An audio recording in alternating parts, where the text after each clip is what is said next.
خوش آمدید۔ آج ہم جس کتاب پر بات کرنے والے ہیں وہ مالیات کے بارے میں سوچ کو شاید ہمیشہ کے لیے بدل دے۔ جی۔ کتاب کا نام ہے دی ملینئر فاسٹ لین اور اس کا ایک ہی بڑا سوال ہے 65 سال کی عمر میں امیر بننے کا انتظار کیوں کریں؟ بالکل۔ یہ کتاب ان تمام روایتی مشوروں کو چیلنج کرتی ہے جو ہم بچپن سے سنتے آئے ہیں۔ اچھا پڑھو، اچھی نوکری کرو، پیسہ بچاؤ اور بڑھاپے میں آرام کرو۔ بالکل۔ اور یہ چیلنج بہت بنیادی ہے۔ مصنف ایم جے ڈیمارکو کہتے ہیں کہ یہ ایک عظیم دھوکہ ہے۔ آج ہم اسی دھوکے کو بے نقاب کرنے کی کوشش کریں گے۔ ہم ان 3 راستوں یا روڈ میپس پر گہرائی سے بات کریں گے جن کا ذکر کتاب میں ہے۔ جی۔ پہلا ہے سائیڈ واک، یعنی مالی تباہی کا راستہ۔ دوسرا سلو لین، یعنی ساری زندگی محنت کر کے آخر میں تھوڑی سی دولت پانا۔ اور تیسرا ہے فاسٹ لین، جو مصنف کے مطابق جوانی میں حقیقی دولت اور آزادی تک پہنچنے کا واحد راستہ ہے۔ اچھا، تو آئیے اسی عظیم دھوکے سے ہی شروع کرتے ہیں۔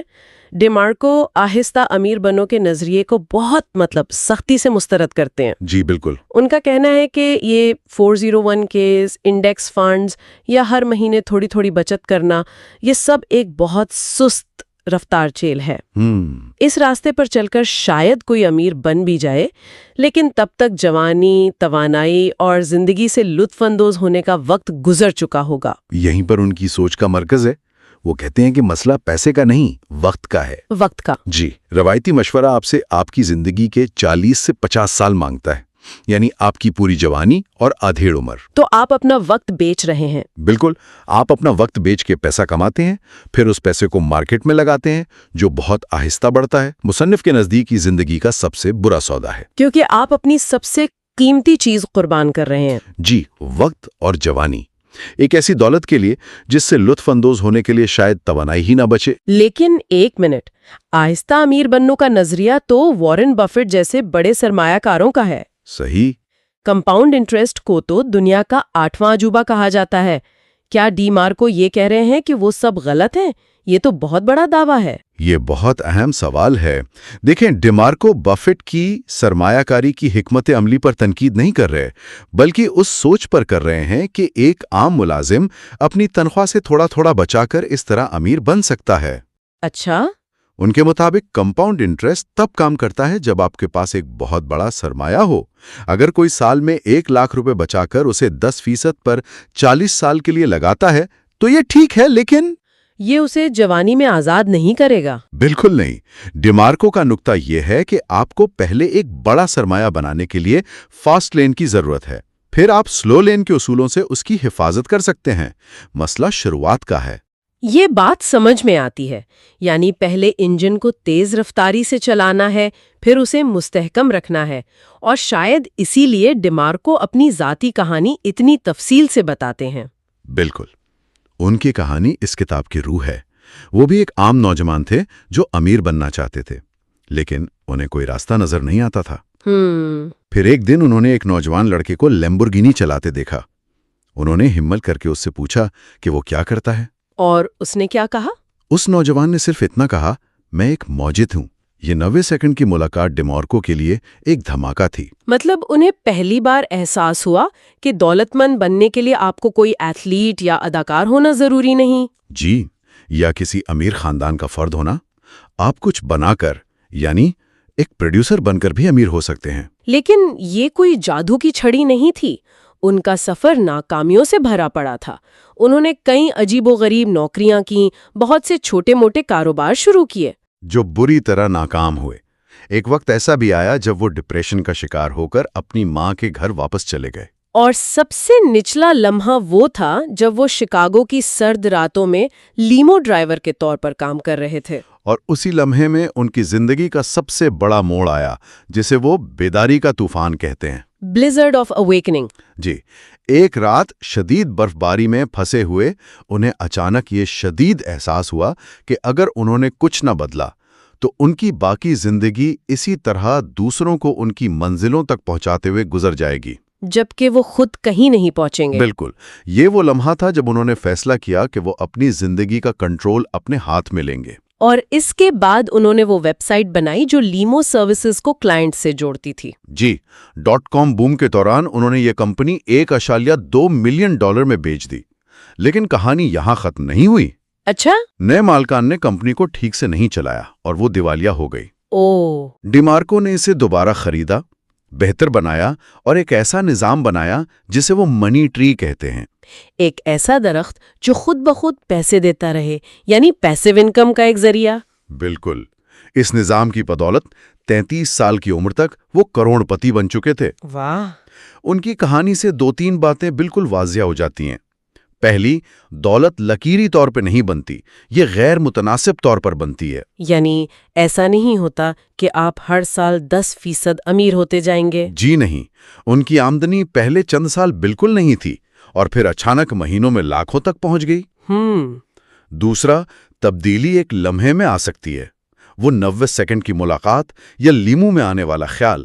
اور تیسرا، آپ کو روایتی راستوں سے ہٹ کر سوچنا پڑتا ہے۔ مصنف کی اپنی کہانی اس روڈ ٹرپ والی تشبیہ کو بالکل صحیح ثابت کرتی ہے جس کا ذکر انہوں نے کتاب میں کیا ہے۔ جی، وہ کہتے ہیں کہ دولت کا سفر ایک کار کے سفر جیسا ہے۔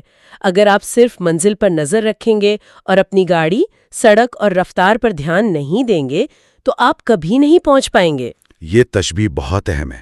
اس کے 4 حصے ہیں: آپ کا روڈ میپ یعنی آپ کی سوچ، آپ کی گاڑی یعنی آپ خود، اور آپ کا کاروبار، آپ کی سڑکیں اور آپ کی رفتار۔ بالکل۔ اور سب سے اہم، آپ کا روڈ میپ یعنی آپ کی ذہنیت، کیونکہ اگر آپ کا نقشہ ہی غلط ہے تو آپ جتنی مرضی تیز گاڑی چلائیں، غلط منزل پر ہی پہنچیں گے۔ اور اسی بنیاد پر مصنف نے لوگوں کو 3 گروہوں میں تقسیم کیا ہے۔ جی، سائیڈ واکرز، سلو لینرز اور فاسٹ لینرز۔ آج ہم ان تینوں پر بات کریں گی، لیکن شروعات سائیڈ واک سے کرتے ہیں کیونکہ مصنف کے مطابق زیادہ تر لوگ، چاہے وہ امیر ہوں یا غریب، اسی راستے پر چل رہے ہوتے ہیں۔ یہ کیا ہے؟ کتاب کا سب سے چونکا دینے والا نقطہ یہ ہے کہ سائیڈ واک صرف غربت نہیں، یہ ایک ذہنیت ہے۔ ایک ذہنیت؟ اس کی زندگی کا فلسفہ ہے، آج میں جیو، کل کس نے دیکھا۔ تو فوری خوشی کو طویل مدتی تحفظ پر ترجیح دینا؟ بالکل۔ جیسے ہی اس کے پاس پیسہ آتا ہے، وہ اسے نئی گاڑی، مہنگے کپڑوں یا چھٹیوں پر خرچ کر دیتا ہے۔ وہ پے چیک سے پے چیک تک جیتا ہے۔ اور یہاں سب سے دلچسپ بات یہ ہے کہ سائیڈ واکر ہونے کا تعلق آمدنی سے نہیں ہے۔ جی نہیں۔ مصنف امیر سائیڈ واکر کی اصطلاح استعمال کرتے ہیں۔ یہ وہ لوگ ہیں جو لاکھوں کماتے ہیں، جیسے ڈاکٹر، وکیل یا مشہور ایتھلیٹس، لیکن ان کا طرز زندگی اس سے بھی زیادہ مہنگا ہوتا ہے۔ صحیح۔ وہ قرضوں میں ڈوبے ہوتے ہیں اور جیسے ہی ان کی آمدنی کا ذریعہ بند ہوتا ہے، وہ پل بھر میں زمین پر آ گرتے ہیں۔ ہم نے ایسی کئی کہانیاں سنی ہیں کہ کروڑوں کمانے والے کھلاڑی ریٹائرمنٹ کے چند سال بعد دیوالیہ ہو گئے۔ تو مسئلہ آمدنی کا نہیں ہے؟ بالکل نہیں، مسئلہ مالی بد انتظامی کا ہے۔ سائیڈ واکر کی ذہنیت میں پیسہ ایک کھلونا ہے جسے خرچ کرنا ہے، اور قرض فوری خواہشات پوری کرنے کا ایک ذریعہ ہے۔ وقت ایک ایسی چیز ہے جسے ضائع کرنا ہے۔ ان کے پاس دولت بنانے کا کوئی فارمولا نہیں ہوتا۔ ٹھیک ہے، تو زیادہ تر ذمہ دار لوگ سائیڈ واکر نہیں ہیں، وہ سلو لین پر ہے نا، وہ راستہ جو ہمیں ہمارے والدین اور معاشرہ سے کھاتا ہے۔ جی، سلو لین بظاہر بہت محفوظ اور قابل احترام راستہ ہے۔ یہ ان لوگوں کا راستہ ہے جو اچھی تعلیم حاصل کرتے ہیں، ایک مستحکم نوکری کرتے ہیں، اپنی آمدنی کا 10 سے 15% بچاتے ہیں۔ جی، اسے میوچول فنڈز یا ریئل اسٹیٹ میں لگاتے ہیں اور امید کرتے ہیں کہ 40-50 سال بعد وہ آرام سے ریٹائر ہو جائیں گے۔ ان کا منترا ہے، آہستہ امیر بنو۔ یہ سائیڈ واکر کے بالکل برعکس ہے، وہ مستقبل کے لیے حال کو قربان کرتے ہیں۔ بالکل۔ تو پھر اس میں مسئلہ کیا ہے؟ یہ تو بہت ذمہ دارانہ اور محفوظ طریقہ لگتا ہے۔ زیادہ تر مالیاتی گرو یہی مشورہ دیتے ہیں۔ ڈیمارکو کے مطابق اس میں 5 بڑے مسائل ہیں۔ پہلا، آپ کا کنٹرول نہیں ہوتا۔ کنٹرول؟ جی۔ آپ کی نوکری، آپ کی تنخواہ، آپ کا باس، سب کچھ کسی اور کے ہاتھ میں ہے۔ آپ کو کسی بھی وقت نوکری سے نکالا جا سکتا ہے۔ دوسرا، آپ اپنا وقت بیچ رہے ہیں۔ ہفتے کے 5 دن کسی اور کے خواب پورے کرنے کے لیے۔ صرف 2 دن اپنے لیے۔ یہ 5 کے بدلے 2 کا سودا ہے جو ہمیشہ گھاٹے کا ہوتا ہے۔ تیسرا، آپ کی کمائی محدود ہے۔ نوکری میں آپ کی تنخواہ ایک حد تک ہی بڑھ سکتی ہے۔ چوتھا، یہ بہت سست ہے اور پانچواں اور سب سے بڑا مسئلہ وہ کیا ہے؟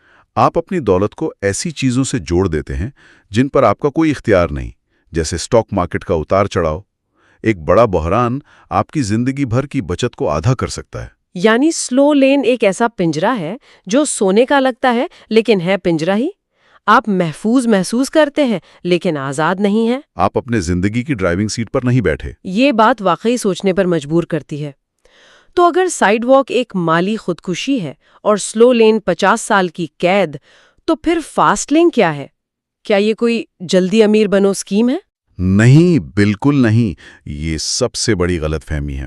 فاسٹ لین جلدی امیر بنو نہیں ہے، بلکہ تیزی سے دولت بناؤ ہے۔ Blood wealth fast. جی، دونوں میں زمین آسمان کا فرق ہے۔ فاسٹ لین کا تعلق ایک صارف یعنی کنزیومر کے بجائے ایک پروڈیوسر بننے سے ہے۔ اچھا، اس کی کوئی مثال؟ سلو لین والے پیسہ بچا کر ایپل کے شیئرز خریدتے ہیں، فاسٹ لین والے اگلا ایپل بنانے کی کوشش کرتے ہیں۔ تو اس کا مطلب ہے کہ یہ صرف کاروباری لوگوں یعنی انٹرپرینیورز کے لیے ہے؟ ہاں، لیکن ایک خاص قسم کے کاروباری لوگوں کے لیے۔ صرف ایک دکان کھول لینا فاسٹ لین نہیں ہے، کیونکہ وہاں بھی آپ اپنا وقت بیچ رہے ہیں۔ تو پھر کیا ہے؟ فاسٹ لین کا راستہ 5 اصولوں پر چلتا ہے۔ پہلا، ضرورت۔ ایسا کاروبار بنائیں جو لوگوں کی کسی ضرورت کو پورا کرے۔ صحیح۔ دوسرا، داخلہ یعنی انٹری۔ اس کاروبار میں داخل ہونا آسان نہ ہو۔ اگر کوئی بھی اسے آسانی سے کاپی کر سکتا ہے تو مقابلہ بہت زیادہ ہوگا۔ تیسرا ہے کنٹرول۔ آپ کے پاس اپنے کاروبار پر مکمل کنٹرول ہونا چاہیے۔ جی۔ چوتھا پیمانہ یعنی اسکیل۔ آپ کا کاروبار صرف ایک شہر تک محدود نہ ہو بلکہ اسے دنیا بھر میں پھیلایا جا سکے۔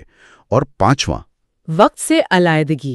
بالکل، آپ کا کاروبار ایسا ہونا چاہیے جو آپ کی موجودگی کے بغیر بھی چل سکے اور پیسہ کما سکے۔ یعنی ایک ایسا نظام بنانا جو آپ کے سوتے ہوئے بھی کام کرے۔ یہی وہ منی ٹری ہے۔ یہ آخری نقطہ سب سے اہم لگتا ہے، یعنی اپنی آمدنی کو اپنے وقت سے الگ کرنا۔ جی۔ جب تک کوئی 1 گھنٹہ کام کر کے 1 گھنٹے کے پیسے کما رہا ہے، چاہے وہ 1000 ہو یا 1 لاکھ، وہ سلو لین پر ہے۔ صحیح۔ فاسٹ لین تب شروع ہوتی ہے جب آپ ایک بار کام کرتے ہیں اور اس کا پھل آپ کو سالوں تک ملتا رہتا ہے، جیسے ایک کتاب لکھنا یا ایک سافٹ ویئر بنانا۔ آپ نے بالکل صحیح پکڑا۔ فاسٹ لین کا مقصد پیسہ کمانا نہیں بلکہ ایک ایسا نظام بنانا ہے جو پیسہ کمائے۔ اس میں شروع میں سلو لین سے کہیں زیادہ محنت، وقت اور قربانی لگتی ہے۔ ہو سکتا ہے کئی سال دن رات کام کرنا پڑے۔ جی، ناکامیوں کا سامنا کرنا پڑے، جیسا کہ ڈیمارکو نے کیا، لیکن اس کا انعام بہت بڑا ہے، مالی آزادی اور سب سے بڑھ کر وقت کی آزادی جو جوانی میں ملتی ہے۔ تو آج کے اس گہرے تجزیے کو سمیٹتے ہیں۔ ہم نے 3 راستوں کو سمجھا ہے: سائیڈ واک، جہاں فوری لذت کے لیے مستقبل کو قربان کیا جاتا ہے، اور نتیجہ مالی تباہی ہے۔ سلو لین، جہاں مستقبل کی حفاظت کے لیے جوانی کو قربان کیا جاتا ہے اور زندگی کا کنٹرول دوسروں کے ہاتھ میں دے دیا جاتا ہے۔ جی۔ اور فاسٹ لین، جہاں ایک پروڈیوسر بن کر، ایک نظام بنا کر اپنی آمدنی کو اپنے وقت سے الگ کیا جاتا ہے تاکہ جوانی میں ہی دولت اور آزادی حاصل کی جا سکے۔ بالکل، اور حتمی سوچ یہ ہے کہ کسی کا بھی مالی راستہ اس کے عقائد اور روزمرہ کے فیصلوں سے بنتا ہے۔ یہ کوئی اتفاق نہیں ہوتا۔ سائیڈ واک پر چلنا، چاہے آمدنی زیادہ ہو یا کم، ایک ہی منزل کی طرف لے جاتا ہے۔ سلو لین ایک محفوظ لیکن محدود راستہ ہے۔ تو اصل تبدیلی ذہنیت کو بدلنے سے آتی ہے، آمدنی بڑھانے سے نہیں۔ جی، خود سے یہ پوچھنا ہوگا کہ کوئی صارف بن کر رہنا چاہتا ہے یا ایک پروڈیوسر بننا چاہتا ہے۔ جاتے جاتے ہم سامعین کے لیے ایک سوال چھوڑ جاتی ہیں۔ کسی کی تنخواہ یا آمدنی ہر مہینے کہاں جاتی ہے؟ کیا وہ اسے آزادی کی طرف لے جا رہی ہے یا صرف اگلے مہینے کے بلوں کی ادائیگی تک؟ کتاب کے مطابق اس سوال کا جواب ہی اصل روڈ میپ ہے۔